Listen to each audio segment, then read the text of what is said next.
2 Samuel 19. Joab was told, "The king is weeping and mourning for Absalom." And for the whole army, the victory that day was turned into mourning, because on that day the troops heard it said, "The king is grieving for his son." The men stole into the city that day as men still who are ashamed when they flee a battle. The king covered his face and cried out loud, "O son Absalom, O Absalom, my son, my son." Then Joab went into the house of the king and said, "Today you have humiliated all your men who have just saved your life, and the lives of your son and daughters, and the lives of your wives and concubines. You love those who hate you, and you hate those who love you. You have made it clear today that commander and their men mean nothing to you. I see that you would be pleased if Absalom were alive today, and all of us were dead. Now go out and encourage your men. I swear by the Lord that if you don't go out, not a man will be left with you by nightfall. This will be worse for you than all the calamities that have come on you from your youth till now."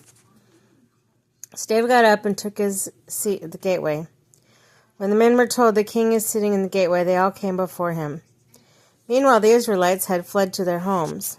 Throughout the tribes of Israel, the people were arguing among themselves, saying, "Excuse me, my goodness.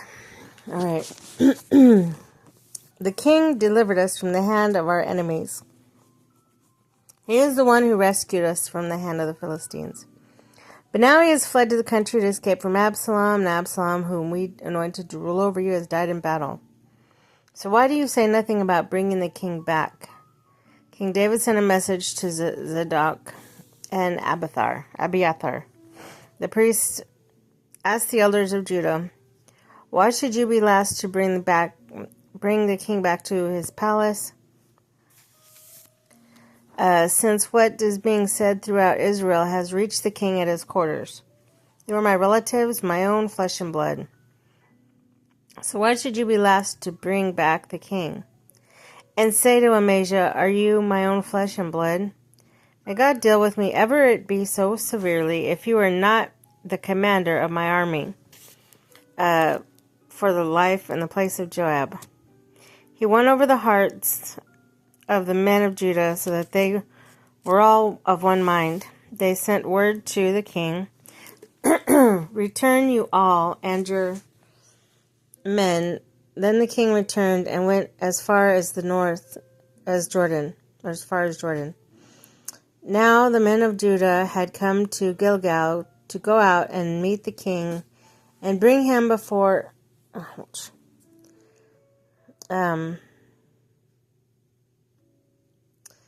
bring him across the Jordan. Shmuel, son of Gera, the Benjamite of Bahirim, hurried down with the men of Judah to meet the king David.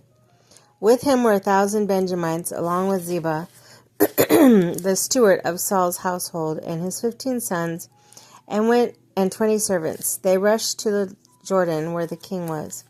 They crossed at the ford to take the king's household over and to do whatever he wished. When Shmuel, son of Gera, crossed the Jordan, he fell prostrate before the king and said to him, "May my lord not hold me guilty. Do not remember how your servant did wrong on the day my lord the king left Jerusalem. May the king put it out of his mind, for I, your servant, know I have sinned, but today I have come here, as from the tribes of Joseph, to come down and meet my lord the king." Then Abishai, son of Zeruiah, said, "Shouldn't Shmuel be put to death for this? He cursed the Lord's anointed." David replied, "What did this have to do with you, and you sons of Zeruiah? What do you have to interfere? Should anyone be put to death in Israel today? Don't I know that today I am king over Israel?" So the king said to Shimei, "You shall not die." And the king promised him an oath. Mephibosheth, Saul's grandson, also went down to meet the king. He had not taken care of his feet, or trimmed his mustache, or washed his clothes from the day the king left until the day he returned safely. When he came to Jerusalem to meet the king asked him, "Why don't you go with me, Mephibosheth?" He said, "My lord the king, since I, your servant, am lame, I said, I will have my donkey saddled and ride on it, so I can go with the king. But Ziba, my servant, betrayed me, and he has slandered your servant to my lord the king. My lord the king is like an angel of God, so do whatever you wish. All my grandfather's descendants deserve nothing but death from my lord the king. But you gave your servant a place among those who eat at your table. So what right do I have to make any more appeals to the king?" The king said to him, "Why say more? Say less. I order you and Ziba to divide the land." Mephibosheth said to the king, "Let him take everything, now that my lord the king has returned to me safely." Barzillai the Gilead also came down from Rogelim to cross the Jordan with the king and to send him on his way from there. Now Barzillai was very old, 80 years of age. He had provided for the king during his stay in Mahanaim, for he was a very wealthy man. The king said to Barzillai, "Cross over with me and stay with me in Jerusalem, and I'll provide for you." But Barzillai answered the king, "How many more years will I live, that I should go up to Jerusalem with the king? I am now 80 years old. Can I tell the difference between what is enjoyable and what is not? Can your servant taste what he eats and drinks? Can I still hear the voice of male and female singers? Why should your servant be added a burden to my lord the king?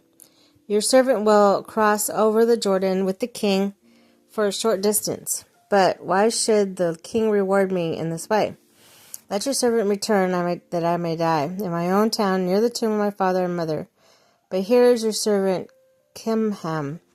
Let him cross over with my lord the king. Do for him whatever you wish." And the king said, "Kimham shall cross over with me, and I will do for him everything you wish, and anything you desire from me, I will do for you." So all the people crossed the Jordan, and the king crossed over, and the king kissed Barzillai and bid him farewell. Now Barzillai returned to his home. When the king crossed over to Gilgal, Kimham crossed with him. All the troops of Judah and half the troops of Israel had taken the king over.